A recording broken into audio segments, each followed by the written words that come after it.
রাধা কৃষ্ণ না ভজিয়া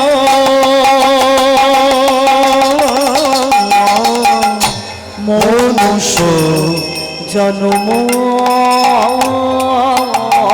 পাইয়া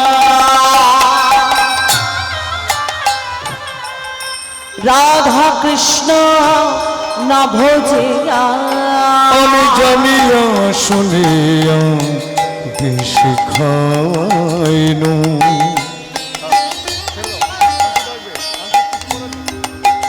জানিয়া শুনিয়া বিষ খাইনু আমি জানিয়া শুনিয়া বিষ খাইলো জানিয়া শুনিয়া বিষ খাইলো আমি জেনে শুনে বিষ খেলাম গো আমি জেনে শুনে বিষ খেলাম জেনে শুনে বিষ খেলাম গো জেনে শুনে বিষ খেলাম দুর্লভ মনুষ্য জন্ম পেয়ে আমি জেনে শুনে বিষ খেলাম গো মনুষ্য নম পেয়ে আমি জেনে শুনে বিষ খেলাম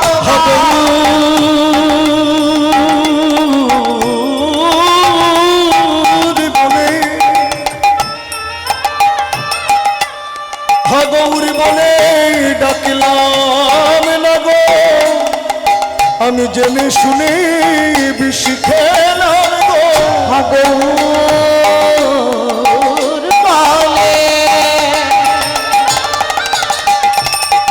ডাকলাম না গো আমি জেনে শুনে বিষ খেলাম গো কৃষ্ণ ভজিলাম না গো আমি জেনে শুনে বিষ খেলাম আমি রাধা কৃষ্ণ ভজলাম আমি জেনে শুনে বিষ খেলাম রাধা কৃষ্ণ ভজলাম আমি জেনে শুনে বিষ খেলাম গো হরি হরি বিফলে জনম গোয়াইন জয় শ্রী রাধে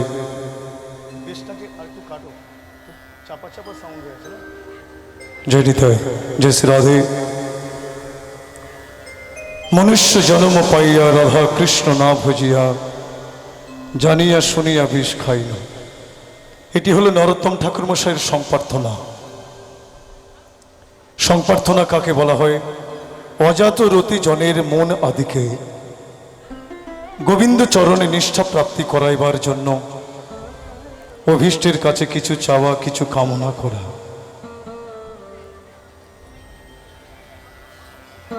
এই যে প্রার্থনার বাণী শ্রবণ করলে মনে হয় যেন সাধারণ কিছু কথা, কিন্তু এর ভিতরে কত প্রেম ভক্তি, কত ভজনের আলোড়ন লুকানো আছে, আমরা সেদিকটা লক্ষ্য রাখি না।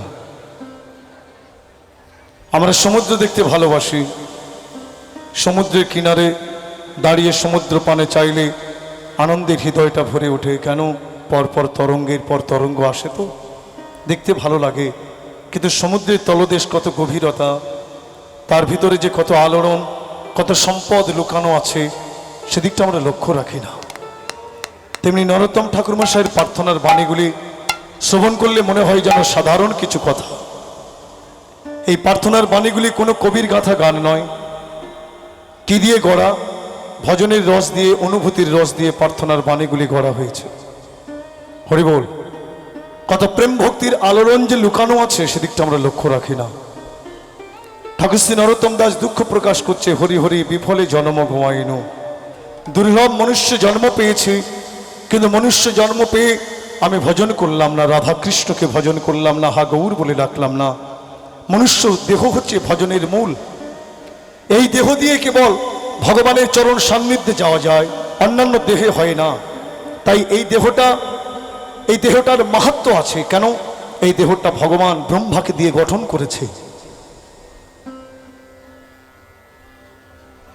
মাঝখানে দিতে নেই, মাঝখানে দেবে না, তিলকের ঘর পরিবর্তন হবে। জয় শ্রী রাধে। জানি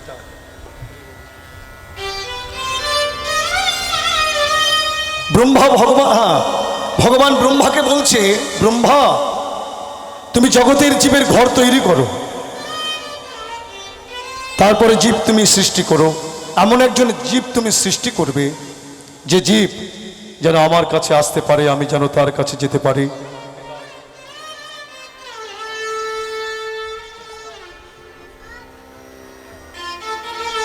এমন জীব তুমি সৃষ্টি করো যে আমার নাম গাইবে, আমি তার কাছে ছুটে যাব। ব্রহ্মা অনেক ঘর তৈরি করলেন। কত ঘর? 84 লক্ষ জনই ঘর তৈরি করলেন। 84 লক্ষ জনই ঘর তৈরি করে ব্রহ্মা চিন্তা করছে, প্রভু তো আমাকে আদেশ করেছে এমন একজন জীব সৃষ্টি করতে হবে যে জীব প্রভুর কাছে যাবে, প্রভুকে ভালোবাসবে, তার নাম গুণাগুণ কীর্তন করবে, প্রভু তার কাছে যাবে। অনেক জীব সৃষ্টি করলেন। আমাদের সরকার যার যেমন চাকরি তাকে তেমন ঘর দেয় না। ব্রহ্মা এক একটা জীব সৃষ্টি করছে, দেখছে গোবিন্দের আদেশের মতো জীব তৈরি হচ্ছে না, তাই এক একজনকে এক একটা ঘর দিয়ে দিচ্ছে। কারোর কীটজনী, কারোর বৃক্ষজনী, কারোর পশুজনী, পক্ষীজনী, এক একটা ঘর দিয়ে দিচ্ছে। যার যেমন কর্ম তাকে তেমন ঘর দিচ্ছে। কিন্তু ব্রহ্মা ভগবানের আদেশ মতো সেই রূপ জীব সৃষ্টি করতে পারল না। অবশেষে ভগবানের চরণ সান্নিধ্যে এসে বললেন, প্রভু আপনি আমাকে আদেশ করেছেন, কিন্তু আপনার আদেশ অনুযায়ী জীব আমি তৈরি করতে পারছি না।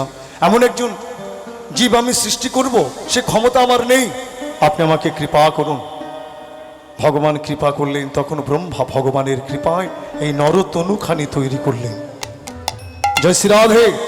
এই নরতনু ভজনের মূল। এই দেহ দিয়ে গোবিন্দ ভজন করা যায়, গোবিন্দ চরণ সান্নিধ্যে যাওয়া যায়, অন্যান্য দেহ দিয়ে হয় না। তাই এটা দুর্লভ দেহ। জয় শ্রী রাধে রাধে। এই দেহটা যদি চলে যায় আর আসবে না। মহাজন বলেছে না, বারে বারে আর আসা হবে না, পেয়েছ মানব জন্ম আর হবে না। মানুষ ভাবে আমি চলে গেলেই বুঝি আবার আসবো, তা হবে না। মনিব কর্মচারী রাখে। কর্মচারী যদি কর্মে ফাঁকি দেয় না তাহলে আর রাখে না, আর কর্মে যদি ফাঁকি না দেয় তাকে রেখে দেয়। আমি এই জগতে এসেছি, আমাকে এই দেহটা দিয়েছে, আমি কর্ম করব। কর্মে যদি আমি ফাঁকি দিই তাহলে আমাকে আর রাখবে না, আবার বলবে যাও তুমি যেখান থেকে এসেছিলে সেখানে চলে যাও। আবার আমাকে এই সব জনিতে গিয়ে জন্মগ্রহণ করে আমাকে ঘুরতে হবে। তার জন্য এই দেহ দিয়ে আমরা হরিভজন করব। মহাজন বলছে, তোমার কত দিন চলে গেছে, কত নিঃশ্বাস পড়ে গেছে, জীবনে যে কটা দিন আছো নিঃশ্বাসে প্রশ্বাসে লহ কৃষ্ণ নাম। হরি বল। তাই ঠাকুর শ্রী নরোত্তম দাস বলছে, গোলকের প্রেমধন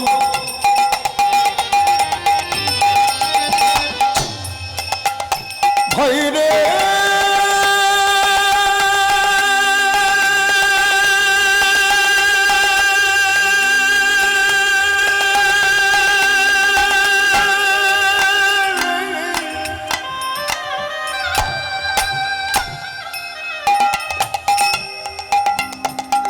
হরিনাম সংকীর্তন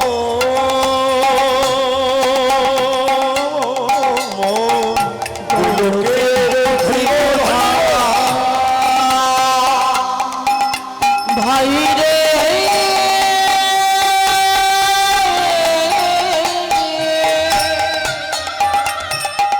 হরিনাম সংকীর্তন রতিনা জন্মিল কেন তাই, রতিনা জন্মিল কেন তাই, আমার রতে না জন্মিল কেন তাই, রতি না জন্মিল কেন তাই, আমার রতিমতি হলো না গো, রতিমতে হলো না, রতিমতি হলো না গো, আমার রতিমতে হলো না,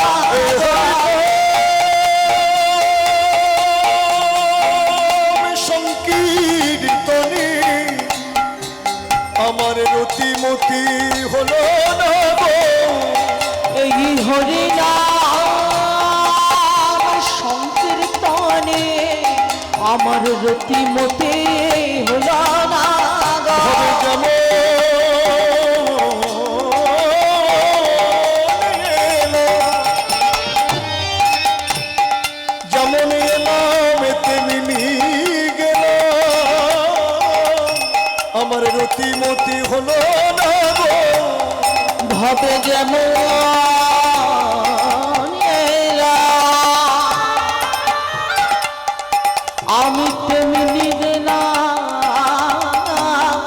আমার রতি মতে হলো না গো। হরিনাম সংকীর্তনে আমার রতিমতি হলো না গো। হরিনাম সংকীর্তনে রতিমতি হলো না গো। হরিনাম সংকীর্তনে রতিমতি হলো না গো। হরি বল। গোলকের প্রেমধন হরিনাম সংকীর্তন রতি না জন্মিল কেন তাই?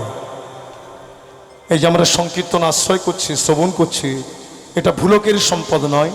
কোথাকার সম্পদ? এটা গোলকের সম্পদ। গোলকের সেই প্রেম ধন আমরা লাভ করেছি কিভাবে? হরিনাম দ্বারে ভুলকে সাধকের মাধ্যমে ভগবানের কৃপায় স্বয়ং সম্প্রচারিত হয়েছে। আচ্ছা মা, জগতে প্রেম ভক্তির বড় অভাব, যার জন্য জগতের সব কিছু বিচ্ছিন্ন অবস্থা, তাই না? মানুষের মধ্যে যে মানুষের ভালোবাসা, সেটা অনেকটা দূরে চলে গেছে। আমার দাদুগুরু পরম পূজ্যবাস ছিল প্রভু 108 নিত্যধামগত রামদাস বাবাজি মহারাজ সুন্দর একটা কথা বলেছে। আধুনিক সভ্যতায় অনেক দূরের বস্তু আমরা কাছ থেকে দেখতে পাই, অনেক দূর স্থান আমরা অল্প সময়ের মধ্যে পৌঁছে যাই, সব কিছু আমরা নিকটে পেয়েছি, কিন্তু মানুষের মধ্যে যে মানুষের ভালোবাসা, সেটা অনেকটা দূরে চলে গেছে। হরি বল। পিতা পুত্রের বা পুত্র পিতামাতার প্রতি যে স্নেহ ভালোবাসা অনেকটা দূরে চলে গেছে। চললে হয়, চলছে। হরি বল। সেই যে একটা আকর্ষণ, যে ভালোবাসার একটা টান, সেটা নেই। এর জন্য প্রেম ভক্তির বড় অভাব। তাহলে এই প্রেম ভক্তিটা আমাদের লাভ করতেই হবে। তবে হ্যাঁ, গোলকের সম্পদ, সেই প্রেম সম্পদ যদি হরিনাম সংকীর্তন হয়, তাহলে এই সংকীর্তন উচ্চারণ করার সাথে সাথে আমরা তো প্রেম ভক্তি লাভ করার কথা, তাই না? কিন্তু আমরা প্রেম ভক্তি লাভ করতে পারছি না কেন? অপরাধ চিত্তে হরিভজন হয় না। চিত্তে যদি অপরাধ থেকে যায়, কামনা বাসনার আবর্জনা থেকে যায়, তাহলে ভক্তিদেবের কৃপা হয় না। হরিনাম রূপ যে ব্রহ্ম, তিনি হৃদয়ের মধ্যে বসে না। আগে চিত্তটাকে নির্মল করতে হবে। তবে জগতে তো সাধক অনেক আছে, তপস্বী, যোগী, জ্ঞানী। তারা কি করছে? সাধনায় সিদ্ধি করবার পূর্বে চিত্তটাকে নির্মল করবার চেষ্টা করছে। তবে যোগের দ্বারায়, জ্ঞানের দ্বারায়, তপস্যার দ্বারায় এই চিত্ত শুদ্ধি হবে না, নির্মল হবে না। হবে কি? সে একমাত্র কৃষ্ণ নাম। এই কৃষ্ণ নাম কেমন? শরৎ ঋতুর মতো। শরৎ ঋতুর যেমন একটা প্রভাব থাকে না, দেখবেন বর্ষা ঋতুর প্রভাবে নদী নালার জল, পুকুর ঘাটের জল কাদামাটি মাখা মাখা ঘোলা ঘোলা হয়ে যায়। সেই ঘোলা জল যদি পাত্রে ভরে কেউ ঘরে এনে রাখে, কয়েকদিনের মধ্যে দেখবে যে উপরটা পরিষ্কার হয়ে গেছে, কিন্তু তলায় আবর্জনা পড়ে থাকে। আবার যদি কেউ পরিষ্কার ভেবে পাত্রের মধ্যে হাতটা দিয়ে নাড়া দেয় না, আবার ঘুলিয়ে যাবে।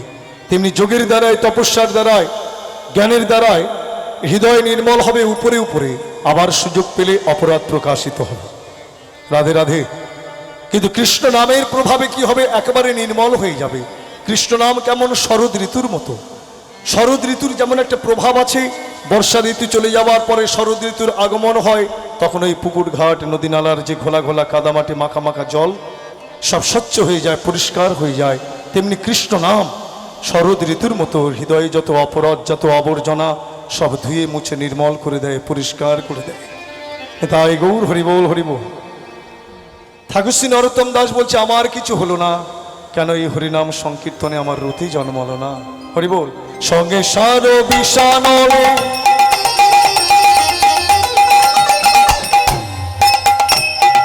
দিবানিশি হিয়া জলে,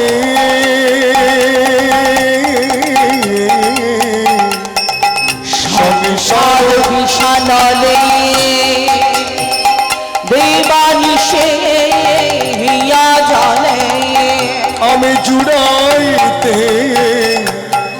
করিন উপায়, জুড়াইতে না কইল উপায়। আমি জোড়াইতে না কইল উপায়, জুড়াইতে না কইল উপায়। বলো কোথা গেলে জুড়াইব, বলো কোথা গেলে জুড়াই, বলো কোথা গেলে জুড়াইব, কোথা গেলে জুড়াই। এই সংসার বিষণলের জ্বালা কোথা গেলে এই জুড়াইব। সংসার বিষাণনের জ্বালা জ্বালায় জ্বলে পুড়ে মরিল, কোথা গেলে জুড়াইব, জ্বালায় জ্বলে পুড়ে মরিল, কোথা গেলে জুড়াইব, কোথা গেলে জুড়াই। ঠাকুর শ্রী নরোত্তম দাস বলছে, সংসার বিষাণলে দিবানিশি হিয়া জলে, জুড়াইতে না করিন উপায়। রাধে রাধে। এই সংসারের বিষয় ভোগের জ্বালাটা কেমন জানেন? বলে বিষাণলের মতো জ্বালা। বলে বিষাণল কেমন? বিষ আবার অনল। বিষাণল, কে যদি বিষ ভক্ষণ করে বা কাউকে যদি সর্প দংশন করে কি হবে? অন্তরে একটা জ্বালার উদয় হবে। যে মানুষটার অন্তরের জ্বালা, তাকে যদি বাইরে দেহটা আগুন দেওয়া হয়, অন্তরে জ্বালা বাহিরে জ্বালা, তাহলে সে কি আর বেশি সময় থাকবে? থাকবে না। ঠাকুর শ্রী নরোত্তম দাস বলছে, সংসারের বিষাণলের জ্বালাটা তদ্রূপ জ্বালা। এই বিষয় ভোগের জ্বালাটা বিষাণলের মতো জ্বালা। প্রশ্ন হলো, সাধারণ মানুষ যারা যারা সংসারে বিষয় ভোগ করছে, ঠাকুর শ্রী নরোত্তম দাসের প্রতি আঙুল তুললেন, হে ঠাকুর, তুমি যে বলছো সংসারের বিষয় ভোগের জ্বালাটা বিষাণলের মতো জ্বালা, আমরা তো সংসারের বিষয় ভোগ করছি, কই আমাদের তো জ্বালার অনুভূতি হয় না। মহাজন বলছে, তোমার হচ্ছে না, এদের হয়েছে। এই যে ঠাকুর শ্রী নরোত্তম দাসিনীকে বাংলাদেশ অন্তর্গত খেতুর নিবাসী রাজা কৃষ্ণনন্দ দত্তের একটি মাত্র সন্তান, রাজার ছেলে, সকল বিষয় ত্যাগে করে ছুটে গেলেন বৃন্দাবনে। এখানে রঘুনাথ দাস গোস্বামী পা, যার বাপ জাটা তৎকালীন দিনে বাৎসরিক রাজস্ব আদায় করতেন 20 লক্ষ টাকা, নবাবকে 12 লক্ষ দিয়ে 8 লক্ষ তারা ঘরে তুলতেন। এই বর্তমান দিন দাঁড়িয়ে যদি আমরা কম্পিউটারে হিসাব করি, হিসাব মেলাতে পারব না। হরিবল হরিবল।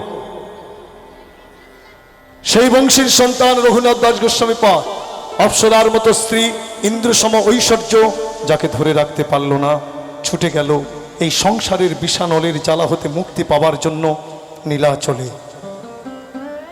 জমিদারের ছেলে হয়ে সিংহদ্বারে আঁচল পেতে ভিক্ষা করতেন, তাও ছেড়ে দিলেন।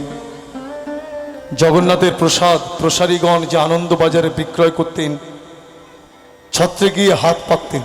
অযাচক বৃত্তি, অর্থাৎ যেচে সেতে পাবে না, হাত পাতবে, কেউ যদি দেয় তবে গ্রহণ করবে, নতুবা উপবাসে থাকবে, হরিনাম ভজন করবে। কি বৈরাগ্য তার!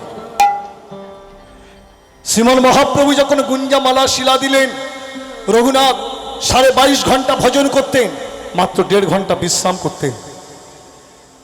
গভীর রাতে ওই প্রসারীগণ, অর্থাৎ আনন্দবাজারে যে প্রসাদ 4 দিন 5 দিন হয়ে গেলে মানুষ কিনত না, সেই পচা প্রসাদ গরুর সম্মুখে ফেলে দিতেন।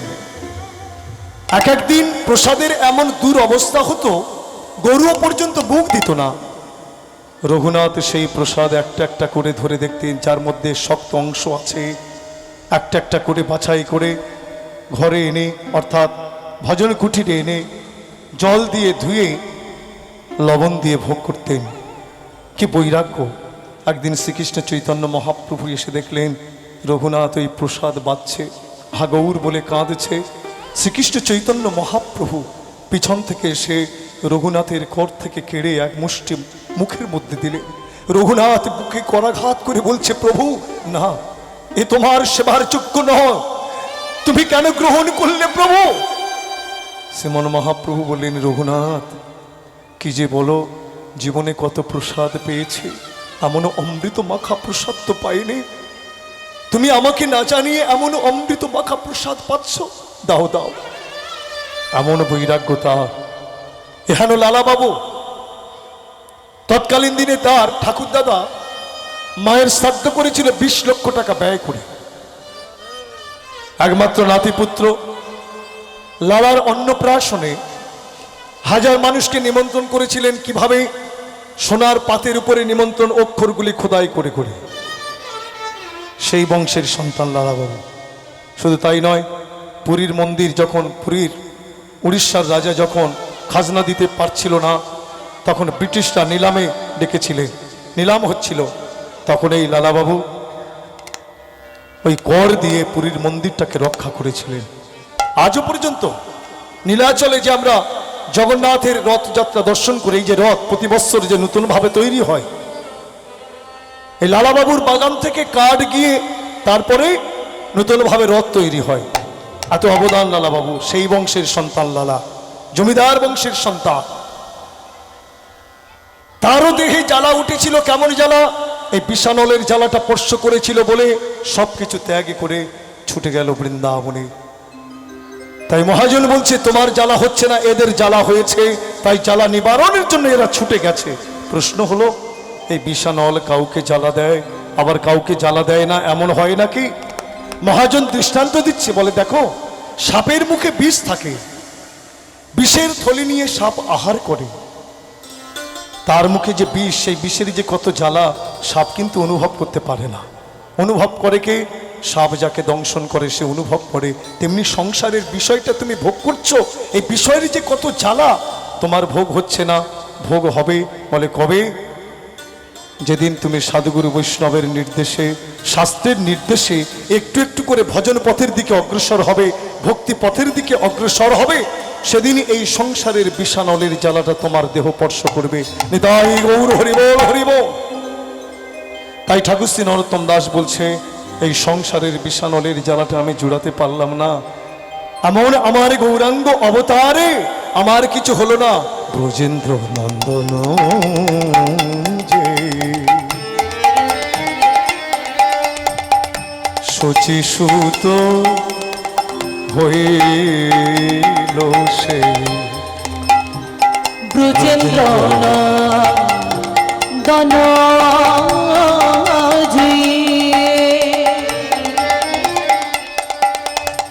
শচী সুত হইল সে। এবারে ব্রজের ঠাকুর এসেছে রে, এবার ব্রজের ঠাকুর এসেছে, ব্রজের ঠাকুর এসেছে রে, এবার ব্রজের ঠাকুর এসেছে রে। রাধার প্রেমে মধুরী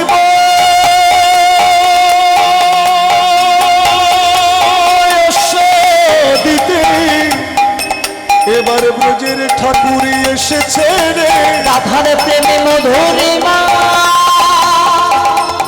আস্বাদিতে, এবার ব্রজের ঠাকুর এসেছে রে। এই অঙ্গে অঙ্গ ঢেকে এবার ব্রজের ঠাকুর এসেছে রে, এই অঙ্গে অঙ্গ ঢেকে ব্রজের ঠাকুর এসেছে রে, এই অঙ্গে অঙ্গ ঢেকে ব্রজের ঠাকুর এসেছে রে। হরিবোল। ব্রজেন্দ্র নন্দন যে শচীসূত হইল, সেই ভগবান কৃষ্ণচন্দ্র এবার আমাদের দ্বারে এসেছে। তার বড় দয়া আমাদের মতো প্রতি জীবগণের প্রতি, যেমন মায়ের দয়া সন্তানের প্রতি, স্নেহ সন্তানের প্রতি থাকে না, ঠিক তেমনি দয়া আমার গৌর ভগবানের আমাদের মতো প্রতিজনকে দর্শন করে। মাগো, বলুন তো, সংসারে সন্তানকে কে বেশি ভালোবাসে, বাবা না মা? কে ভালোবাসে? মা ভালোবাসে, তাই না? সত্যিই তাই। একটি ছেলে খেলা করছিল বালকদের সঙ্গে, হঠাৎ ড্রেনের মধ্যে পড়ে গেছে, ওই পচা কাদামাটি সর্বাঙ্গ লেগে গেছে। এমন সময় তার পিতা ভালো পোশাক পরে কোনো স্থানে যাচ্ছিল। ছেলেটি দেখে বলল, বাবা বাবা, ও বাবা, আমাকে সঙ্গে করে নাও, আমি তোমার সঙ্গে যাবো, আমাকে কোলে করে নাও বাবা। হরিবোল। ছেলেটির দশা দেখে বাবা তখন, ভাই দাঁড়া, কাছে আসিস না, আই দাঁড়িয়ে থাক, কাছে আসবি না। হরিবোল। বলে যা মায়ের কাছে যা। মা তখন খাচ্ছিলেন। ছেলেটি ওই দশায় মায়ের কাছে এলেন, মাকে খেতে দেখে বলল, মা, ও মা, তুমি খাচ্ছ? আমাকে খেতে দাও, আমারও খিদে পেয়েছে। মা কাছে ডাকলেন, খাবি? আয়। মা কিন্তু ঘৃণা করল না। সর্দি লেগে গেছে, নাক থেকে গাঢ় সর্দি ঝরে পড়ছে, গায়ে পচা কাদামাটি মাখা। হরি বল। মা কাছে ডেকে বসে কি করলেন? নাকের সর্দি মুছিয়ে দিচ্ছে। ওরে কাদামাটি না, বস্ত্র দিয়ে পরিষ্কার করছে। হরি বল, হরি বল। মায়ের ঘৃণা হলো না। অবশেষে মা সেবান্তে সন্তানকে খাইয়ে, সন্তানকে স্নান করাই, সুন্দরভাবে ভালো পোশাক পরিয়ে পিতার সঙ্গে দিয়ে পাঠালেন। জানি তাই, এই হলো মা। তেমনি গৌর ভগবান, তিনি এসেছে আমাদের মতো প্রতি জীবগণকে দর্শন করে মায়ের মতো আহ্বান করলেন, ওরে প্রতিটি জীব, হে কলির জীব, হে পাপমঙ্কিল মাখা জীব, আমি মায়ের মতো তোদের জন্য কোল পেতে রেখেছি, তোরা আমার কাছে আয়। আমি তোদের এই পাপমঙ্কিল মাখা অঙ্গটাকে পরিষ্কার করে আমি ভগবানের চরণ সান্নিধ্যে পৌঁছে দেব। তাই আমাদের মতো প্রতি জীবগণকে কৃপা করবার জন্য বাংলার মাটিতে এলেন। অন্যান্য যুগে ভগবানের বাসনা ছিল, আমি নিজ হাতে প্রেম ধনটাকে বিতরণ করব।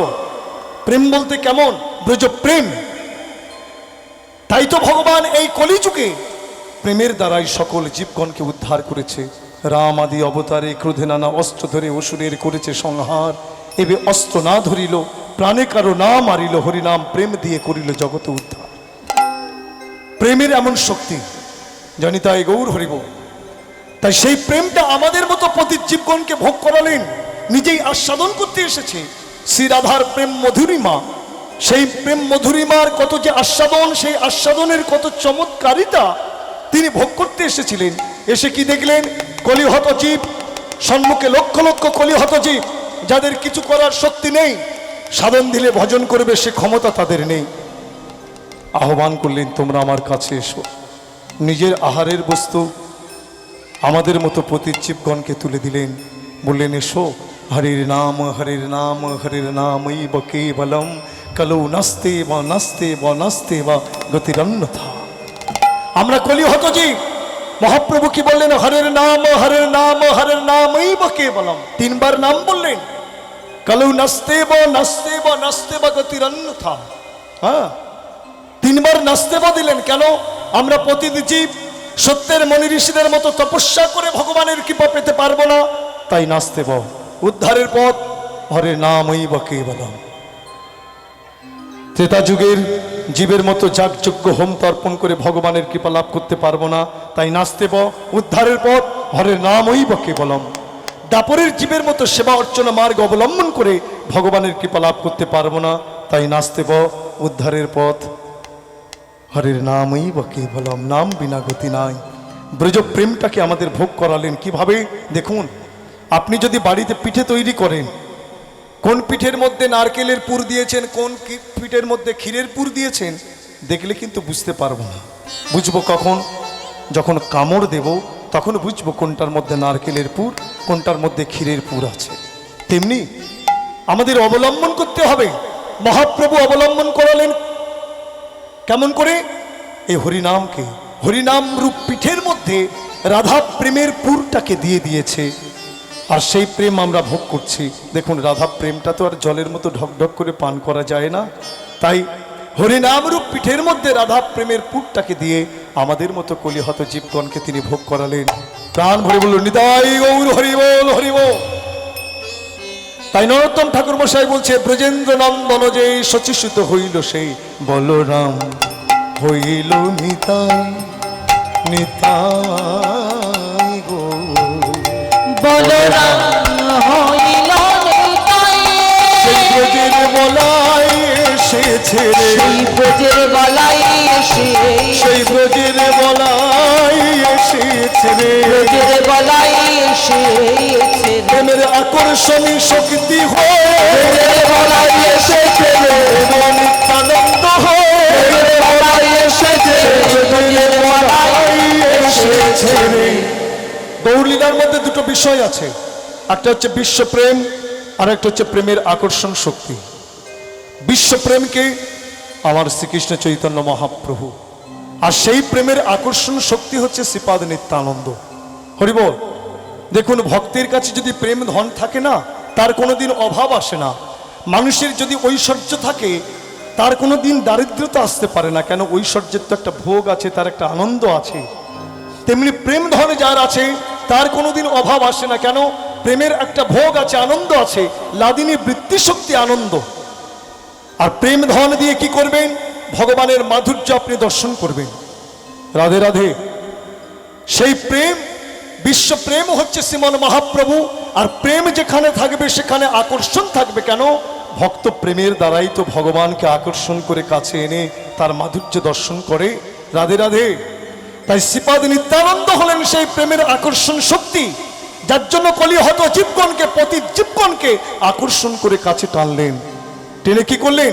দীনহীন যত ছিল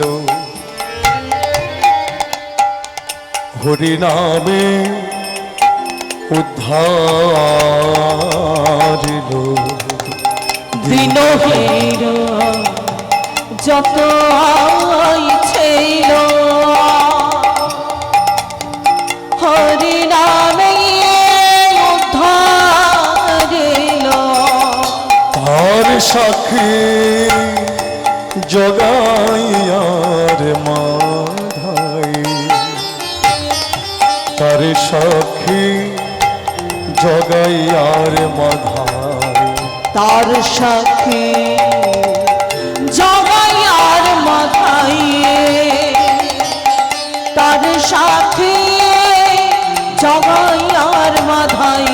এবার কোনো বিচার করিল না, এবার কোনো বিচার করলো, এবার কোনো বিচার করিল না, এবার কোনো বিচার করলো কে না। পাত্রকে অপাত্র কোনো বিচার করিল না। পাত্রকে অপাত্র অযাচিত ভাবে প্রেমে বিলাইল, বিচার করল না, অযাচিত ভাবে প্রেমে বিলাইল, কোনো বিচার করল না, কোনো বিচার। করিল না গো। ঠাকুর শ্রী নরোত্তম দাস শেষে কি বলছে? হা হা প্রভু নন্দ সুত, ওগো বিশ্বভানু সুত,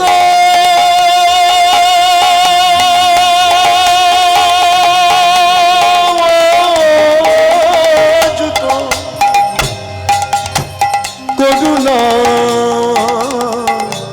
করো হে করুণা করো হে দীন নরোত্তম কাঁদে, দীন নরোত্তম কয়ে না ঠেলিও রঙা পায়, তোমা বিনে কে আছে আমার, তোমা বিনে কে আছে আমার, তোমার বিনে কে আছে তোমার বিনে কে আছে আমার কেহ নাই, কেহ নাই, আমার কেহ নাই, কেহ নাই কেহ নাই, কেহ নাই, আমার কেহ নাই, কেহ নাই সচির নন্দ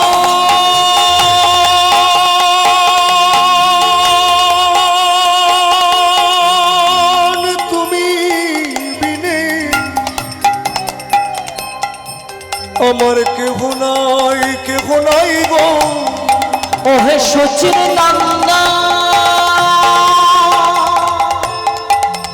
তুমি বিনে আমার কেহ নাই, কেহ নাই গো। এই ভব সংসার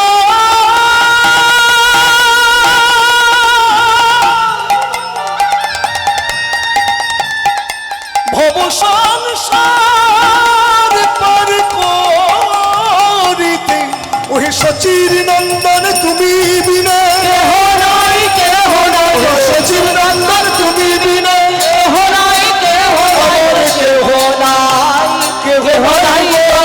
তোমা বিনে কে আছে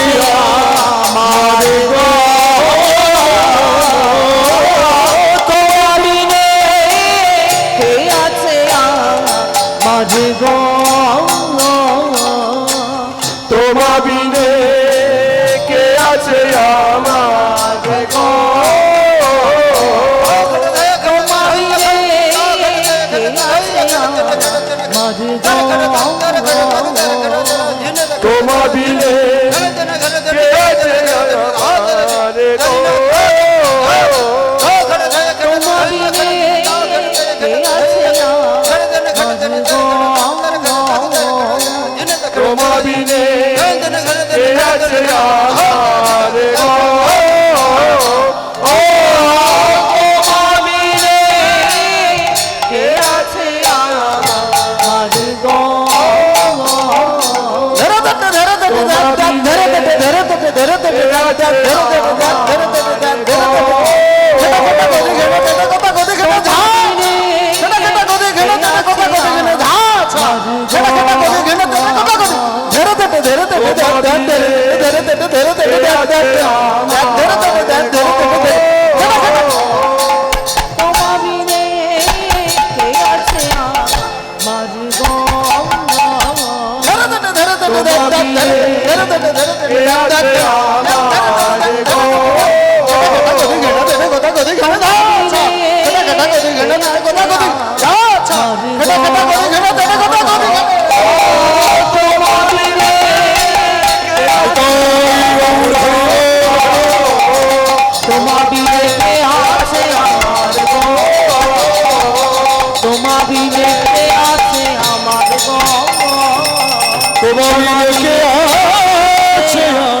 মারে গো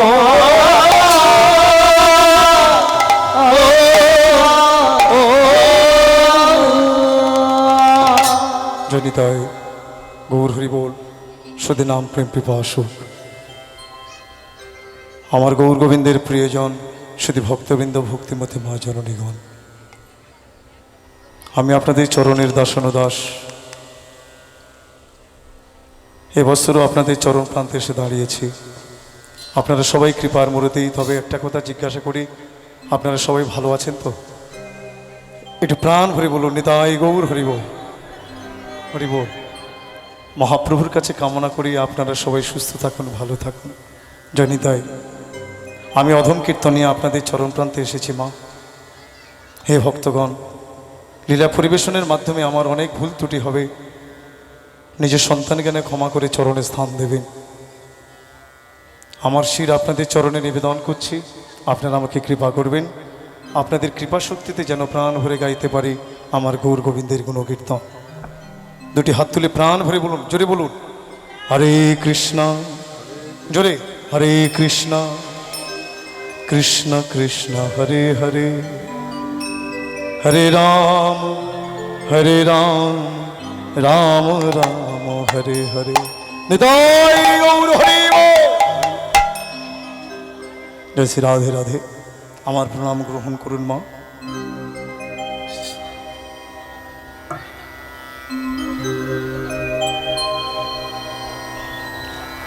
আজকে আমরা বিষয় সাধন করব ভক্তের কথা।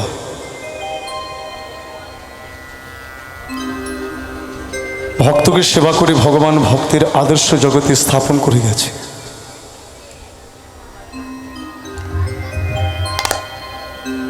ভক্তের আরাধনাই সর্বশ্রেষ্ঠ আরাধনা। দেবী পার্বতী ভোলানাথকে প্রশ্ন করলেন, প্রভু যদি উপাসনা করতে হয় কার উপাসনা করা সর্বশ্রেয়? শ্রেয়তর হরিবল।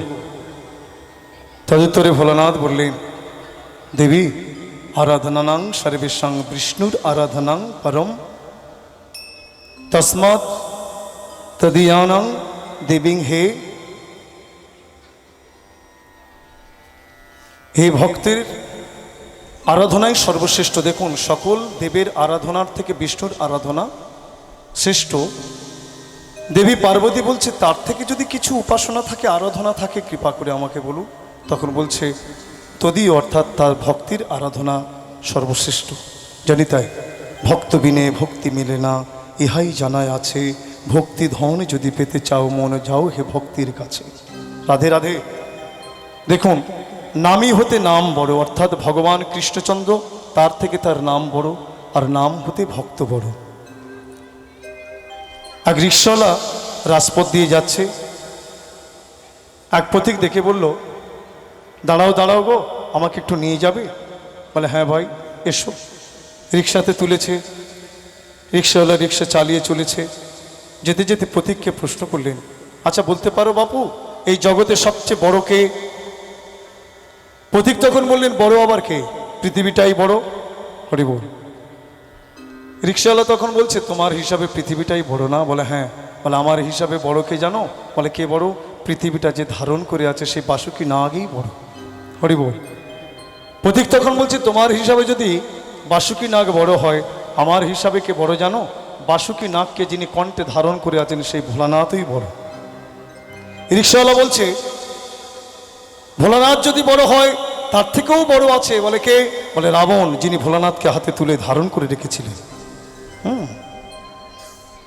পথিক তখন বলছে তোমার হিসাবে যদি রাবণ বড় হয়, আমার হিসাবে বড় কে জানো? বলে কে বড়? রাবণকে যিনি বধ করেছিলেন প্রভু রামচন্দ্রই বড়। রিক্সাওয়ালা তখন বলছে তোমার হিসাবে যদি প্রভু রামচন্দ্র বড় হয়, আমার হিসাবে বড় কে জানো? বলে কে? যিনি রামচন্দ্রকে হৃদয়ে ধারণ করেছিলেন সেই ভক্ত হনুমানই বড়। তাই গৌর হরিবোল হরিবোল। জয় শ্রী রাধে রাধে। কোটি জন্ম যদি যোগ তপ করি মানে, ভক্তি বিনে কোনো কর্মে ফল নাহি ধরে। আপনি যোগমার্গ অবলম্বন করুন, তপস্যা মার্গ অবলম্বন করুন, হৃদয়ে যদি ভক্তি না থাকে কোনো কর্মে ফল হবে না। তাই ভক্তির অবশ্যই প্রয়োজন। দেখুন, আর এই ভক্তি লাভ করা যেতে পারে একমাত্র ভক্তের কৃপায়। যেমন ডাক্তার হতে গেলে ডাক্তারি বিষয়ে পড়াশোনা করতে হবে। যেসব গুণী ডাক্তার আছে, অভিজ্ঞ ডাক্তার আছে, তাদের অনুসরণ করতে হবে, তারা কিভাবে প্র্যাকটিস করছে সেগুলো দেখতে হবে, তারপরে নেই ডাক্তার। তেমনি আপনি ভজন পথে যাবেন, গৌর গোবিন্দকে সেবা করবেন, কিভাবে সেবা করবেন, কিভাবে ভজন পথে যাওয়া প্রয়োজন আমরা পাবো কার কাছ থেকে? তাই ভক্তির প্রয়োজন। ভক্তির সান্নিধ্যে যেতে হবে, ভক্তির সঙ্গ লাভ করতে হবে। যদি সবসময় ভক্তের সঙ্গ না হয়, ভক্তির জীবনী পর্যালোচনা করতে হবে। আর ভক্তির জীবনী আলোচনাই হলো প্রকৃত ভক্ত সঙ্গ। তাই আজকের আমরা ভক্তির কথা আস্বাদন করব। প্রাণ ভরে বলুন নিতাই গৌর হরিবোল। সেই ভক্ত হলো ঠাকুর শ্রী নরোত্তম দাস। জানি তাই নরোত্তম দাসের ভজনের কথা, জীবনী কথা আজকের আমরা আস্বাদন করব। জয় শ্রী রাধে। কলিযুগ পাবনে অবতার শ্রীকৃষ্ণ চৈতন্য মহাপ্রভু মধুময় ভোগভূমি নীলাচল হতে বৃন্দাবনের পথে ছুটে চলেছে। কোন পথে? গৌর দেশে পথে প্রভু হইল গম। না ছাড়ে প্রভুর সঙ্গ প্রিয় ভক্তগণ, না ছাড়ে প্রভুর সঙ্গ প্রিয় ভক্তগণ। প্রেমাবেশে ছুটে যায়, প্রেমাবেশে ছুটে যায়, প্রেমাবেশে ছুটে যায়, প্রেমাবেশে ছুটে যায়। সন্ন্যাসী প্রাণে গৌর হরি প্রেমাবেশে ছুটে যায়, সন্ন্যাসী প্রাণে গৌর হরি প্রেমাবেশে ছুটে যায়।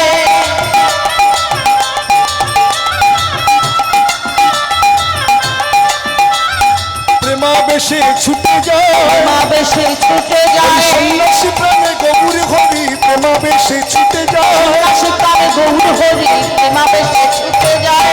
প্রভুর পাছে লক্ষ লক্ষ লোক ধায়, প্রভুর পাছে লক্ষ লক্ষ লোক ধায়, প্রভুর পাছে লক্ষ লক্ষ লোক ধায়, প্রভুর পাছে লক্ষ লক্ষ লোক ধায়। ওই যে রামকে লিয়াইলা প্রভু গৌর রায়, ওই যে রামকে লিয়াইলা প্রভু গৌর রায়, ওই যে রামকে লিয়াইলা প্রভু গৌর রায়। ওই যে রামকে লিয়াইলা প্রভু গৌর রায়। হরি বলে হরি বলে বলে, হরি বলে হরি বল বলে, হরি বলে বলে, হরি বলে হরি বল বলে। হেমদণ্ড বাহু তুলে হরি বলে হরি বলে বলে, হেমে দণ্ড বাহু তুলে ভক্তগণের সঙ্গে লয়ে, হরি বল হরি বল বলে, ভক্তগণের সঙ্গে লয়ে, হরি বল হরি বল বলে। এই যে রামকে লিয়াইলা প্রভু গৌর রায়। ওই যে রামকে লিয়াইলা প্রভু গৌর রায়। শ্রীমান মহাপ্রভু রামকেলি গ্রামে আগমন করেছে, আর প্রভুর পিছনে লক্ষ লক্ষ লোক সবাই ছুটে এসেছে। কেন? গৌর রূপে যে একবার নয়ন দেয়, নয়ন আর ফিরতে চায় না। গৌর মূর্তিটি কেমন? আজানুলম্বিত ভুজ, যার একেবারে জানু পর্যন্ত হাত। জগতে আমরা কত মানুষ দেখি, কিন্তু সচরাচর এই জানু পর্যন্ত হাত এমন মানুষ দেখা যায় না। দেখা যায় কি? হরিবোল। যাদের জানু পর্যন্ত হাত হয় বুঝতে হবে এটা মহাপুরুষের লক্ষণ। কারণ মহাপুরুষদের মধ্যে কিছু লক্ষণ থাকে, 32টা লক্ষণ। পঞ্চদীর্ঘ, পঞ্চসূক্ষ্ম, সপ্তরক্তম, শরণ্যতা, ত্রিহর্ষ, পীথ, গম্ভীর, দাত্রিংশ লক্ষণম। পঞ্চদীর্ঘ 5টা স্থান। মহাপুরুষদের দেহের মধ্যে 5টা স্থান লম্বা থাকবে, টানা টানা থাকবে। এক হচ্ছে নয়ন, নয়নগুলি টানা টানা হবে। হরি বল। যেন মুদিত পদ্ম, পদ্ম যখন মুদিত থাকে, হরি বল, ঠিক তেমনি টানা টানা নয়ন হবে। নাক, নাকটা লম্বা হবে, দীর্ঘ হবে। চোয়াল দীর্ঘ হবে, হাত দীর্ঘ হবে। জানু, এই পাঁচটা স্থান দীর্ঘ। পঞ্চ দীর্ঘ, পঞ্চ সূক্ষ্ম, দন্ত, কেশ, রোম, তালু, অঙ্গুলি পর্ব, পাঁচটা সূক্ষ্ম। সপ্তরক্তম, সাত স্থানে লাল চিহ্ন আছে। এক হচ্ছে নেত্রপ্রান্ত, চোখের কোণে লাল হবে। জিহ্বা, ওষ্ঠাধর, করতল, পদতল, তালু, নখ, এই সাতটা স্থানে লাল চিহ্ন। সরুন্নতা, ছটা স্থান উঁচু। এক হচ্ছে বক্ষ উঁচু হবে, স্কন্ধ উঁচু হবে, নাক, ললাট, কটিদেশ, মুখ, এই ছটা স্থান উঁচু হবে। হরি বল। তিনটে খর্বাকার, গ্রীবা, মেহন, জননেন্দ্রিয়, তিনটে খর্বাকার, তিনটে গম্ভীর, নাভি, স্বর, বুদ্ধি, তিনটে গম্ভীর। এই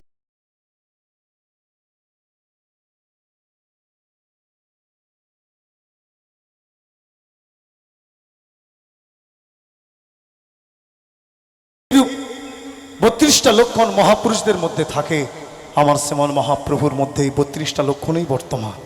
রাধে রাধে। মাত্র সিংহ গতিতে গুরু গম্ভীর নাদে হরিনাম সংকীর্তন করতে করতে চলেছে। যখন রামকেলি গ্রামে আগমন করলেন, লক্ষ লক্ষ ভক্ত পিছনে চলেছে, মঠ মশাল দাউ দাউ করে চলছে। বাদশাহ হুসেন শাহ শাকর মল্লিককে জিজ্ঞাসা করলেন, শাকর মল্লিক, কে ছুটে যায়?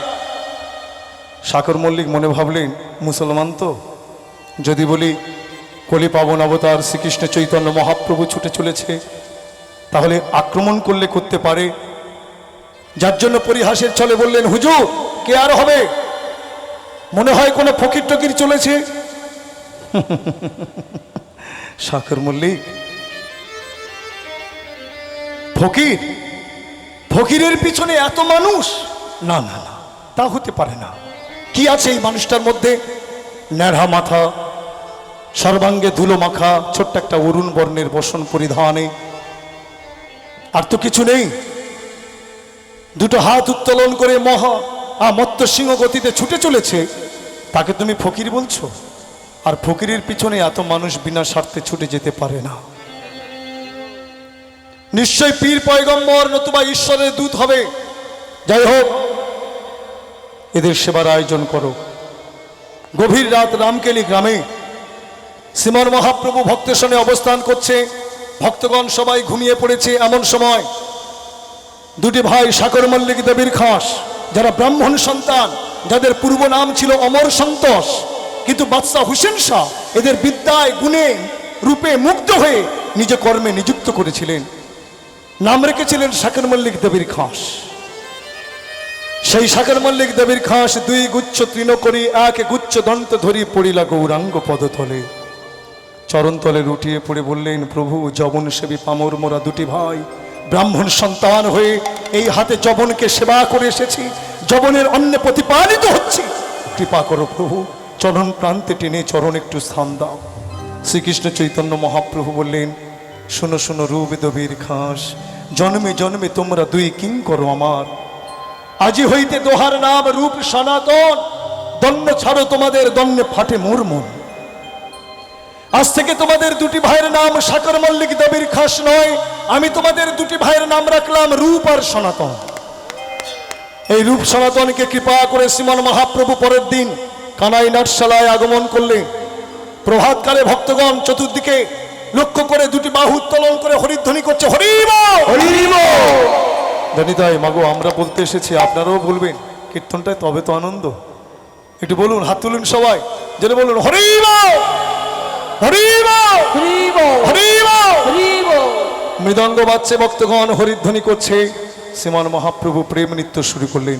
নাচয়ে চৈতন্য চিন্তামণি গো, নাচয়ে চৈতন্য চিন্তামণি, কিবা নাচয়ে চৈতন্য চিন্তামণি, নাচয়ে চৈতন্য চিন্তামণি, বুকি বহি ধারা বহে মুখিতা গাথনি বুকে বহি ধারা ধারা বহে মুক্তা গাথনি আরে নাচয়ে চৈতন্য চিন্তামণি নাচয়ে চৈতন্য চিন্তা মৌনি নাচয়ে চৈতন্য চিন্তামণি নাচয়ে চৈতন্য চিন্তা মৌনি নাচয়ে গৌরাঙ্গ নট জয় গৌরাঙ্গ নাচয়ে গৌরাঙ্গ নট জয় গৌরাঙ্গ কীর্তন সুলম পট নাচয়ে গৌরাঙ্গ নট কীর্তন সুলভ পট নাচয় গৌরাঙ্গ উঠিল মঙ্গল ধ্বনি উঠিল মঙ্গল ধ্বনি উঠিল মঙ্গল ধ্বনি উঠিল মঙ্গল আমার ধ্বনি দুরাচাঁদের বদন হতে উঠিল মঙ্গল ধ্বনি রাজাদের বদন জগতের অমঙ্গল দূর করিবে বলে উঠিল মঙ্গল ধ্বনি অমঙ্গল দূর করিবে বলে উঠিল মঙ্গল ধ্বনি উঠিল মঙ্গল ধ্বনি প্রেমে গদ গদ হইয়া ধরণী লুটায় প্রেমে গদ গদ হইয়া ধরণী লুটায় হুঙ্কার দিয়া ক্ষণে উঠিয়া দাঁড়ায় হুঙ্কার দিয়া ক্ষণে উঠিয়া দাঁড়ায় ঘনে ঘনে দেন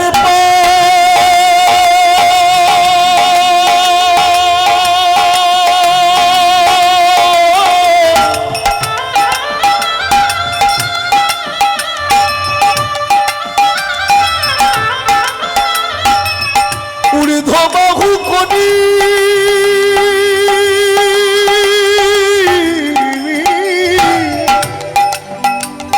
পতিত জনারে প্রভু বলে হরি হরি পতিত জনারে প্রভু বলে হরি হরি ওই পতিত জনারে প্রভু বলে হরি হরি পতিত জনারে প্রভু বলে হরি হরি অপার মহিমা গুণ জগ জনে গায় পশুরামানন্দ তাহে প্রেম ধন চায় পশুরামানন্দ তাহে প্রেম ধন চায় নাচরে গৌরাঙ্গ নট জয় গৌরাঙ্গ যেন সোনার কমল নিচে যায় সোনার কমল নেচে সোনার যায় কমল নিচে যায় সোনার কমল নেচে ওই প্রেম সরোবর মাঝে সোনার কমল নিচে যায় যায় সরোবর মাঝে সোনার কমল নেচে যায় প্রেম সরোবর মাঝে সোনার কমল নিচে যায় সরোবর মাঝে হরি বল বলে সোনার কমল নেচে যায় হরি বলে সোনার কমল নেচে যায় সোনার কমল নিচে যায়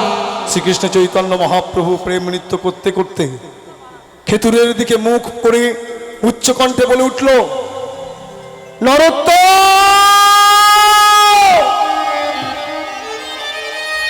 নরোত্তম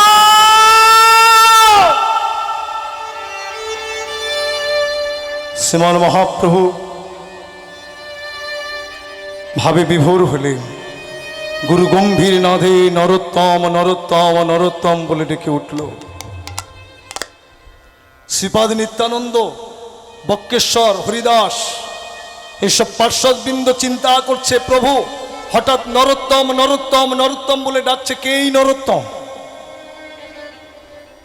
শ্রীপাদ নিত্যানন্দ বললেন হে ভক্তগণ মনে হয় এই ভূমিতে নরোত্তম নামে কোনো প্রেমের পাত্র আবির্ভূত হবে যার জন্য প্রেমের ঠাকুর গৌর হরি উচ্চকণ্ঠে নরোত্তম নরোত্তম বলে ডাকছে হরি বল তথাপি সন্দেহ দূর করবার জন্য শ্রীপাদ নিত্যানন্দ জিজ্ঞাসা করলেন প্রভু তুমি যে নরোত্তম নরোত্তম বলে ডাকছ কেই নরোত্তম শ্রীমান মহাপ্রভু শ্রীপাদ নিত্যানন্দের পানে চেয়ে বলছে শ্রীপাদ প্রভু কয় হে শ্রীপাদ তুমি করহ ভাবনা আপনার গুণ তুমি না জানো আপনা নীলাচল যাইতে পথে যত কান্দিয়াছ তুমি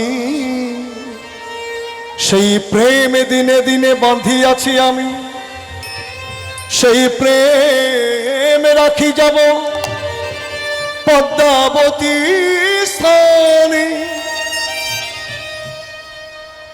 নরোত্তম নামে পাত্র প্রেমে দিব তারে এখনই আমি পদ্মার কাছে গিয়ে এই প্রেম গচ্ছিত রেখে যাব খেতুর নিবাসে রাজা কৃষ্ণানন্দ দত্তের গৃহে ঠাকুর শ্রী নরোত্তমের আবির্ভূত হবে। মহাপ্রভু ইঙ্গিত করলেন। এত বলি ভক্তবৃন্দ শনে এলেন কোথায়? কুতুবপুরে। ভক্তবৃন্দ শনে পদ্মাবতী তীরে হরিনাম সংকীর্তনে মত্ত। পদ্মাবতী মূর্তিমতী হয়ে করজোড়ে প্রণাম করে বললেন, প্রভু আজ আমার জনম ধন্য। আমি এই পূর্ব দিকে পড়ে আছি, পূর্ব দিক দিয়ে বয়ে চলেছি। আমার মনে বড় কষ্ট ছিল, দুঃখ ছিল। কেন? আমার ভগিনী যমুনা, গঙ্গা তারা তোমার কৃপা পেয়েছে, দর্শন লাভ করেছে। আমি পূর্ব দিকে পড়ে আছি, তোমার দর্শন আমার হয়নি। তাই আজকের তুমি কৃপা করে দর্শন দিয়ে আমার জন্ম ধন্য করেছ, আমার প্রণাম নাও। প্রভু কহে, পদ্মাবতী ধরো প্রেমে লহ, নরোত্তমে নামে পাত্র প্রেমে তারে দিও। নিত্যানন্দ সহ প্রেম রাখিনু তোমার স্থানে, যত্ন করি হা তুমি রাখিবে গোপনে। পদ্মাবতী, আমি তোমার কাছে প্রেম ধন গচ্ছিত রেখে গেলাম। নরোত্তম নামে পাত্র, তাকে তুমি প্রেম দান করো। পদ্মাবতী বলছে, প্রভু আমি কেমন করে বুঝবো কার নাম নরোত্তম? আমি কেমন করে বা তাকে প্রেম দান করব যদি আমি বুঝতে না পারি যে কে নরোত্তম? হরিবোল হরিবোল। শ্রীমান মহাপ্রভু বললেন, খেতুর নিবাসী রাজা কৃষ্ণানন্দ দত্তের গৃহ আলো করে নরোত্তম জন্মগ্রহণ করবে। পদ্মাবতী, সেই নরোত্তম তোমার কুলে আসবে অবগাহন করবার জন্য। যার দর্শনে তুমি অধিকে উচ্ছলিবা, সেই নরোত্তম জানি তারে তুমি প্রেম দিবা। যার দর্শন করে তুমি আনন্দে বিবর হয়ে অধিক উচ্ছ্বসিত হবে, বুঝবে সেই নরোত্তম, তাকে তুমি প্রেম দান করো। এইভাবে শ্রীমান মহাপ্রভু পদ্মাবতীর কাছে প্রেম ধন গচ্ছিত রেখে তিনি নীলাচলে ফিরে গেলেন। আর এদিকে 1532 খ্রিস্টাব্দে খেতুরবাসী রাজা কৃষ্ণানন্দ দত্তের গৃহ আলো করে, নারায়ণীর কোল আলো করে ঠাকুর শ্রী নরোত্তম দাসের জন্ম হলো। কবে? মাঘী পূর্ণিমার গধূলি সময়ে। মাঘী পূর্ণিমার তিথি গধূলি সময়ে। মাঘী পূর্ণিমার তিথি গধূলি সময়ে। মাঘী পূর্ণিমার তিথি গধূলি সময়ে। মাঘী পূর্ণিমার তিথি গধূলি সময়ে জন্ম নিলেন নরোত্তম কৃষ্ণানন্দের ঘরে। জন্ম নিলে নরোত্তম কৃষ্ণানন্দের ঘরে। উলু উলু ধ্বনি করে যত নারীগণ, হরি বল হরি বল। ধ্বনি করে যত নারীগণ। উলু উলু ধ্বনি করে যত নারীগণ। উলু উলু ধ্বনি করে যত নারীগণ। শঙ্খ ঘণ্টা বাজায় তারা হইয়া মগন। শঙ্খ ঘণ্টা বাজায় তারা হইয়া মগন। আনন্দ ধরে না, আনন্দ ধরে না, আনন্দ ধরে না, আনন্দ ধরে না। নরোত্তমের জন্ম হেরে আনন্দ ধরে না। নরোত্তমের জন্ম হেরে খেতুরবাসী আনন্দ ধরে না। খেতুরবাসী আনন্দ ধরে না। খেতুরবাসী আনন্দ ধরে না। খেতুরবাসী আনন্দ ধরে না। আনন্দ ধরে না। হরিবল হরিবল। নারায়ণী দেবী বড় ভাগ্যবতী, যার গর্ভে জন্ম নিলেন ঠাকুর শ্রী নরোত্তম দাস। নরোত্তমের জন্মের সময় এক ঘটনা ঘটল। কেন জানেন মা? সন্তান যখন গর্ভে আসে না, 6 মাস বয়স থেকে মাতৃগর্ভে বসে বসে শিক্ষা লাভ করে। মাতৃগর্ভের এই যে বসে কর্ণকুহর দিয়ে আপনি যা শুনবেন সব ভিতরে পৌঁছে যাবে, বসে বসে শ্রবণ করবে। 6 মাস বয়স থেকে না সন্তানের শিক্ষা শুরু হয়ে যায়। আমাদের মনি ঋষিগণ সুন্দরভাবে পথ দেখিয়েছে। বলে দেখো, সন্তানগণ যখন গর্ভে আসবে বেশি বেশি করে অধরামৃত প্রসাদ, ভগবানের অধরামৃত প্রসাদ, চরণামৃত বেশি বেশি করে সেবা করতে হয়, তবেই না ভক্তপুত্রের আবির্ভাব হবে। একজন ভক্তপুত্র যদি জগতে আসে না, এখন ভক্তপুত্রের অভাব হয়ে গেছে মা। গৃহে যদি একজন বৈষ্ণব ভক্ত জন্মগ্রহণ করে, 14 পুরুষ তার উদ্ধার হয়ে যায়। এটা আমার কথা নয়, এটা ভগবানের কথা, স্বয়ং নৃসিংহদেবের কথা। রাধে রাধে। ভগবান নৃসিংহদেব যখন হিরণ্যক্ষকে নখাঘাতে তার বক্ষ বিদীর্ণ করেছিলেন। ক্রোধে ক্রোধান্বিত হিরণ্যকশিপুর শ্রী বিষ্ণু এই হিরণ্যকশিপুরকে ভগবান উরুপরে নিয়ে তার বক্ষ নখাঘাতে বিদীর্ণ করেছিলেন। এমন ক্রোধান্বিত হয়েছিলেন নৃসিংহদেব, সেই ক্রোধ কিছুতেই সম্বরণ করতে পারছিল না। দুটি নয়ন থেকে অর্থাৎ চোখ থেকে আগুনের গোলা ঠিকরে ঠিকরে পড়ছিল। কত দেবতাগণ স্তুতি করলেন, ভোলানাথ স্তুতি করলেন, মা লক্ষ্মী দেবী এসে স্তুতি করলেন, ক্রোধ গেল না। অবশেষে ভোলানাথ ভক্ত প্রহ্লাদকে এগিয়ে দিলেন। প্রহ্লাদ এসে স্তুতি করলেন, ভগবান নৃসিংহদেবের ক্রোধ শান্ত হলো। হরি বল। মা কয়াদি তখন সন্তানকে কোলে নিয়ে কত প্রেম চুম্বন দিচ্ছে, কত আদর করছে। সন্তানকে মায়ের এই আদর করা দেখে নৃসিংহদেব বলছে, প্রহ্লাদ প্রহ্লাদ, তোমার তো মা আছে, তাই তোমার মায়ের ভালোবাসা তুমি পাচ্ছ। দেখো আমার তো মা নেই, তাই আমি মায়ের ভালোবাসা পেলাম না। প্রহ্লাদ, আমি যে ভালোবাসার কাঙাল, ভক্ত যদি আমাকে একটু ভালোবাসে না, আমি ভক্তের জন্য সব কিছু করতে পারি। ভক্তের জন্য চুরি করতে পারি, ভক্তের জন্য সাক্ষী দিতে পারি, ভক্তের জন্য কামান বগলে নিয়ে যুদ্ধ করতে পারি, ভক্তের জন্য আমি শ্রাদ্ধে পিণ্ড দান করতে পারি। ভুরি ভুরি শাস্ত্রে নিদর্শন আছে, প্রমাণ আছে। নীলাচলে যাওয়ার পথে রেমুনা গ্রাম, যেখানে ভগবান গোপীনাথ ভক্ত মাধবেন্দ্র পুরী গোসাইয়ের জন্য ক্ষীর চুরি করেছিল, নাম হয়েছে ক্ষীরচোরা গোপীনাথ। বিদ্যানগরে নবীন ব্রাহ্মণের জন্য ভগবান গোপাল দেব বৃন্দাবন হতে বিদ্যানগর গ্রামে এসে সাক্ষী দিয়েছিলেন অঙ্গুলি উত্তোলন করে, নাম হয়েছে সাক্ষী গোপাল। শুধু তাই নয়, বাঁকুড়ার মদনমোহন ভক্তের জন্য কামান বগলে নিয়ে যুদ্ধ করেছে। এখানে অগ্রদ্বীপের গোপীনাথ ভক্ত গোবিন্দ ঘোষের শ্রাদ্ধে পুত্র রূপে নিজে ভক্তের শ্রাদ্ধে পিণ্ড দান করেছে, ভুরি ভুরি প্রমাণ আছে। তাই ভগবান নৃসিংহদেব বলছে, প্রহ্লাদ, আমার তো মা নেই, তোমার মা আছে, তাই তোমার মা তোমাকে কত ভালোবাসছে। প্রহ্লাদ, আমার তো মা নেই, কেন আমি স্তম্ভ হতে আবির্ভূত হয়েছি। এবার আমি ভগবান, আমি কথা দিলাম, যদি জগতে আবির্ভূত হতে হয়, কোনো ভক্তিমতী মায়ের গর্ভ হতে আমি আবির্ভূত হব। আহ, ভগবানের বড় বাসনা। এমন সময় মা কয়াদু প্রহ্লাদকে কোল হতে নামিয়ে দিয়েছে।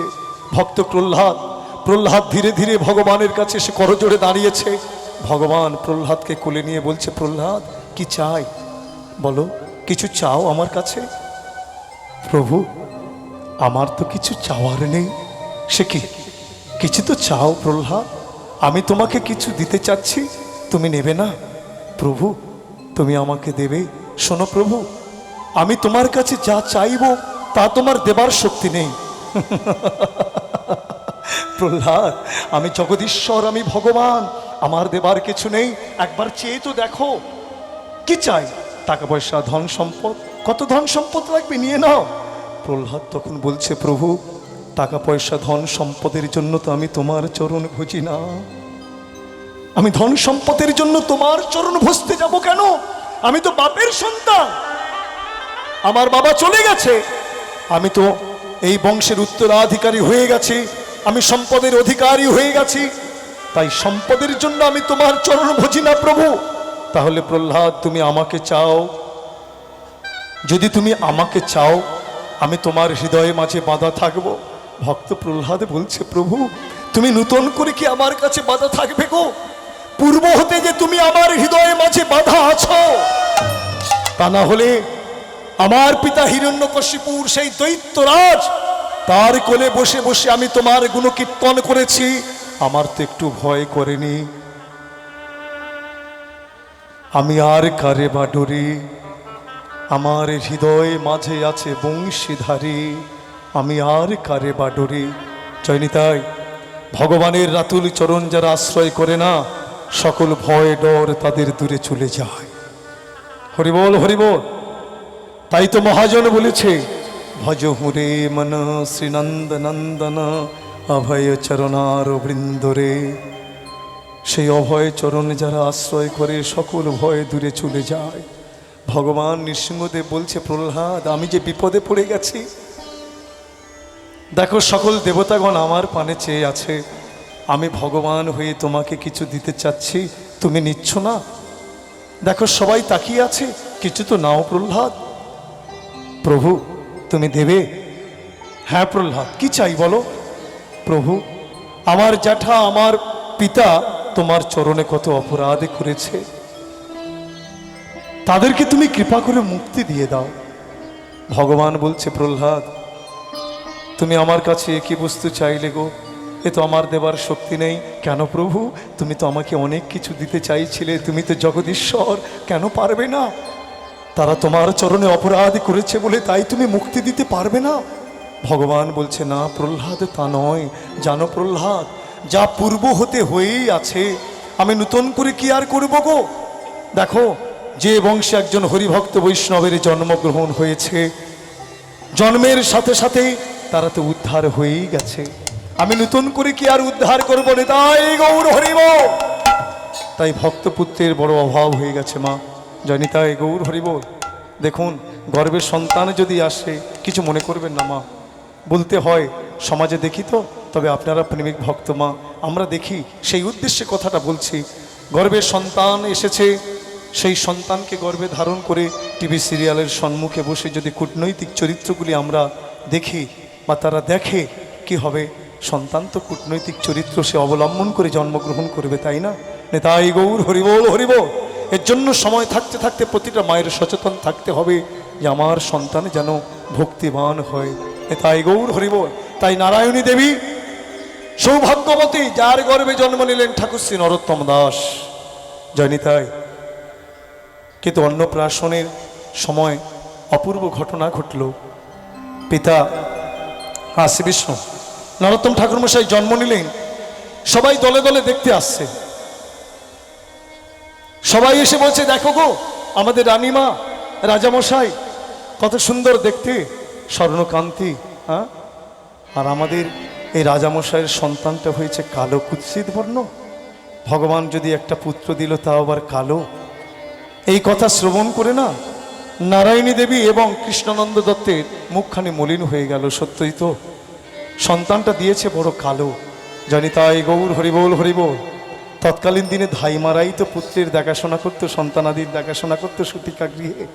তাই ধাইমা এই পিতামাতার মলিন বদন দেখে না পুত্রকে কোলে নিয়ে রাধাদাসী ভাবে বিভোর হয়ে প্রাণ ভরে গিয়ে উঠলেন, কালো কিরাই তেজবি ধ্বনি ধ্বনি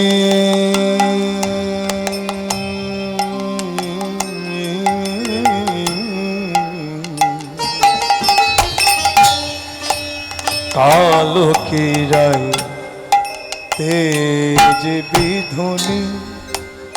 জানি তাই মানলীলায় ভগবান কৃষ্ণচন্দ্র যখন রায় কিশোরীর চরণ প্রান্তে এসে কেঁদে কেঁদে বলেছিল, রাধে তবু ছাড়াই জগতে আমার কে আছে বলো তো?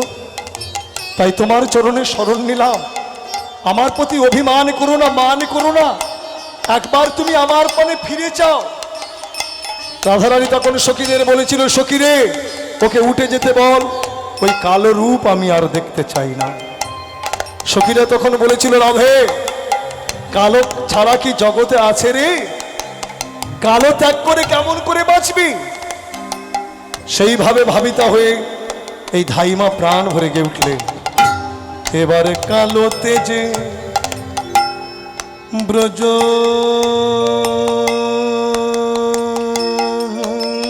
মাঝে কালো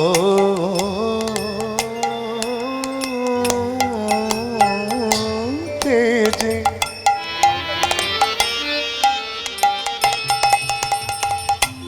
ব্রজ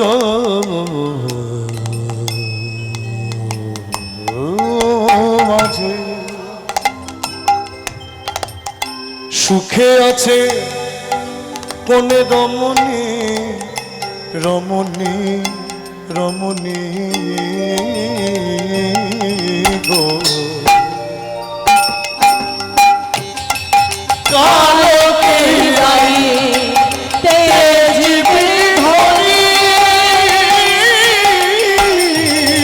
কালো কিরাই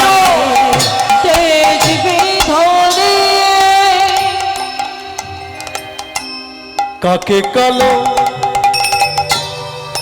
কোকিল কালো অবনাথে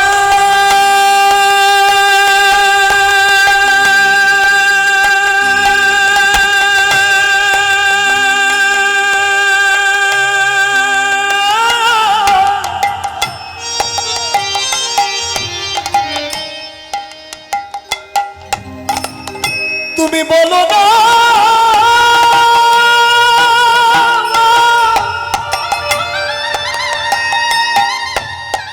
বলো না বলো না কালো তেজে সুখে আছে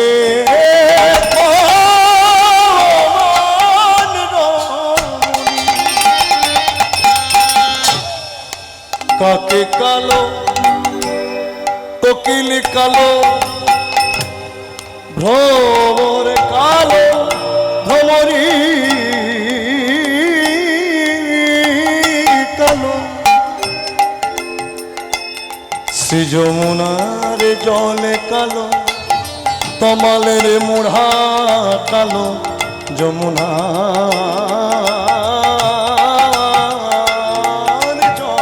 কালো তমালের মুড়া কালো কালো তেজে সুখে আছে কোন রমণী রমণী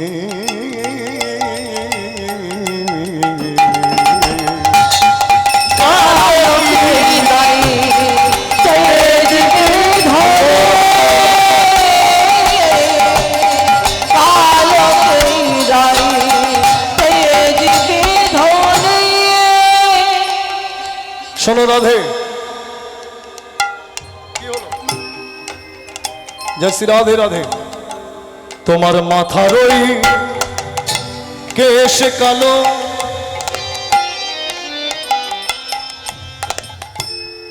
দুনয়নে ভ্রু কালো তোমার দুটি নয়নে কালো দুটি নয়নে মনে কালো কালো তেজলে হবি অন্ধকিনী অন্ধকিনী অন্ধকিনী অন্ধকিনী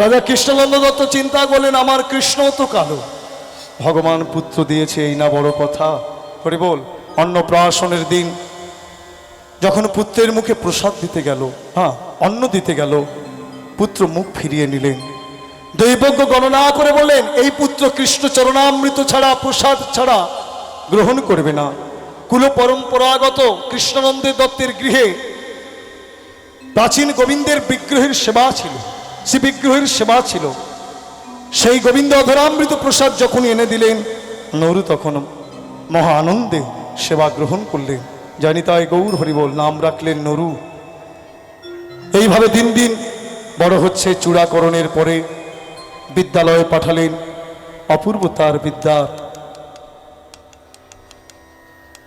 এই যে পুত্রের তীক্ষ্ণ বুদ্ধি মিষ্টি কথায় বিদ্যায় পারদর্শিতা সবাই লক্ষ্য করলে লক্ষ্য করে তাদের হৃদয়টা আনন্দে ভরে উঠল সত্যই তো সন্তানের এত বুদ্ধি আর কি মনোরম কথা কি মিষ্টি কথা কথা দিয়ে মানুষের মনটাকে হরণ করে নেয় হরি বল রাধে রাধে